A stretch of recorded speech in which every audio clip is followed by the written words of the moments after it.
I can't get no relief. It's very, very simple throughout history. You can count the free countries, the free republics, nations where the people had even bare bones rights to private property and liberty on one hand. There have been thousands of corrupt empires and nations and thuggish lords and kings and corrupt systems that have come and gone. And the minute you let government get too big and start violating any part of the Bill of Rights and Constitution, it's over, you're in tyranny. And they're going right down the list on record, getting rid of the entire Bill of Rights, the entire Constitution. And the public doesn't know their Bill of Rights or Constitution. They sure know all about Michael Jackson and his nose. They know all about Michael Jackson and his boots and the little medals he liked to wear and the Ferris wheel color at Neverland Ranch and all about Jesus juice. And, I'm sorry, folks, that's sick. And that's why we're slaves.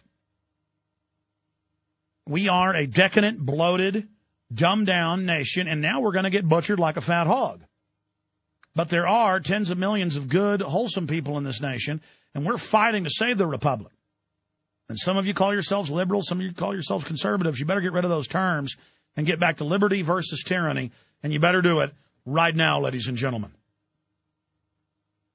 Coming up in the next hour, I'm going to break down the complete and total takeover that is taking place and unfolding and how we can fight back against it. But there is no doubt now they are making their complete move. This is going to be a hot revolution by the elites against the people, and I want to let you know what the moves are, what will happen if they win, and what will happen if we win, and ways to defeat them. So let's go ahead and go to Barbara in Alabama. Sorry, I hit the wrong button earlier. Not the guy's fault, my fault. Barbara in Alabama, you are on the air now. Hi, Alex. Hi. First, I do want to tell you we did call down there. We didn't get much done, get through to anybody. But I've got something here that I wanted to tell you about. I have a small business where we a call center. And Friday, I received an email from a client that states, beginning today, your home business may be receiving calls from employees in North America as part of the employee H1N1 flu hotline. Employees will be calling to confirm whether or not their office is open for work. If they have additional questions, blah, blah, blah, to review, here's your script, and predominantly we will be getting calls from New York, Atlanta, and Chicago. Yep.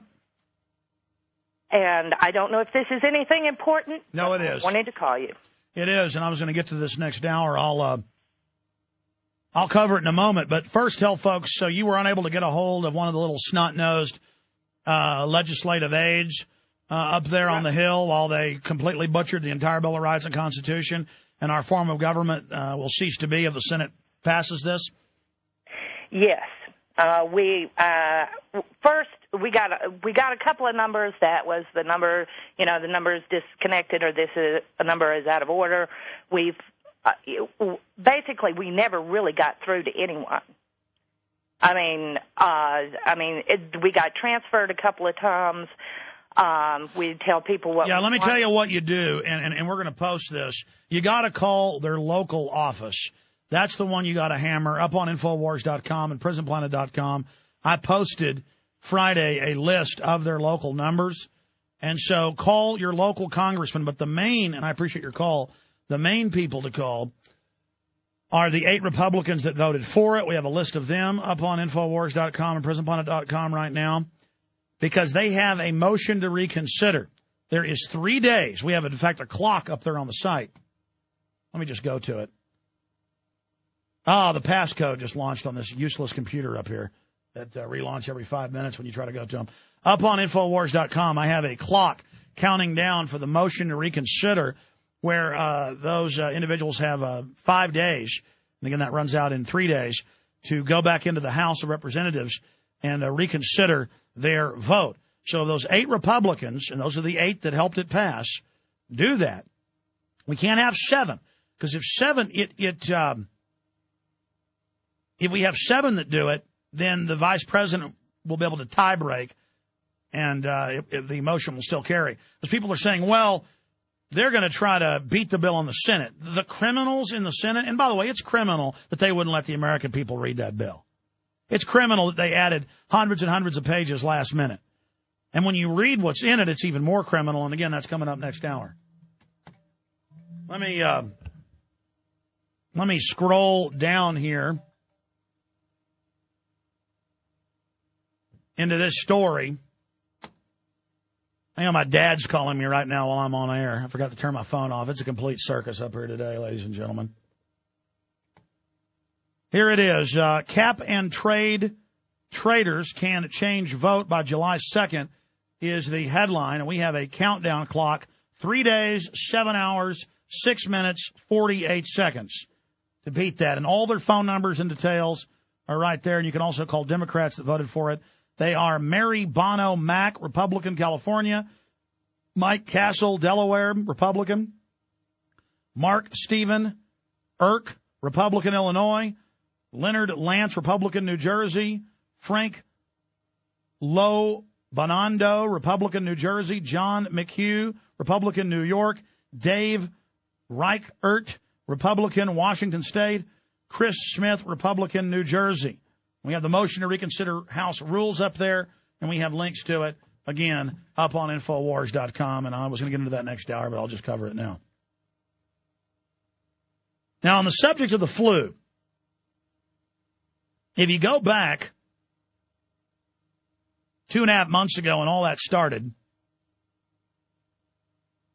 I went on air day one and I said, we've received secret documents from the state of Texas from federal meetings that had the names of the doctors and the names of the feds, and we posted it on Infowars.com, and the document said they're telling the public we're at level 4. We're already really at level 5, and within 90 hours we're going to level 6. But the public won't be told this for a while, if ever. And this is to get the whole emergency response ready for basically a federal takeover, and it put it in a good light. And I posted it, and everybody laughed at me and said it wasn't real, and as usual, just like the MIAC report and the DHS report and the clergy response team reports and the hundreds of other big stories we broke in aren't real till it's all over mainstream news. And then 2 weeks ago they came out and said, yeah, we've really been at level 6 for a while, and we're enacting level 6 level, which means they can quarantine under that protocol, forced inoculations. And I read to people Friday again, the executive order.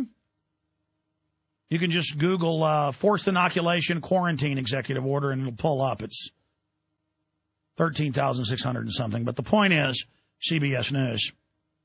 Oh, did you guys print me those other articles about the inflation really above 20%? Yeah. And then while you're at it, print me CBS. Because I know people won't do this, so I'm just going to print it. I'm not going to source something, and then I gave it Friday on air with the source, but I'm not even now going to say it without giving the sources. People are in denial. We got to break through their brainwashing. Exact headline. I'll just search it under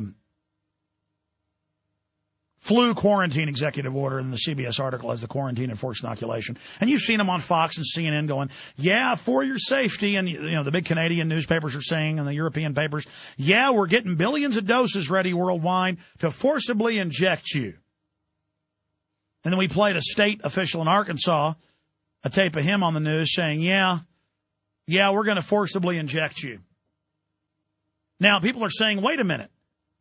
This thing's only killed maybe 20-something people worldwide, but U.S. News and World Report had the headline Friday, so did USA Today, 1 million Americans have the swine flu. It's the end. That means you've contracted the virus. There's thousands of flu viruses floating around. Most of them don't even make you sick. But see, this thing is engineered.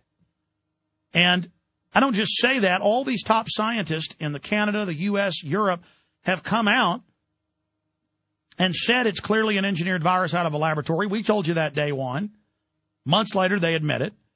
And then Baxter Pharmaceutical, the same people that got caught mixing live, deadly, weaponized bird flu with vaccines in Europe, are the ones getting the contracts for the vaccine. Something's going on here. So, yes, it's not real. It's not a real threat. But do they know it's going to mutate into something? It normally mutates into something innocuous. but they're saying it's going to mutate into something bad. I just answered my own question.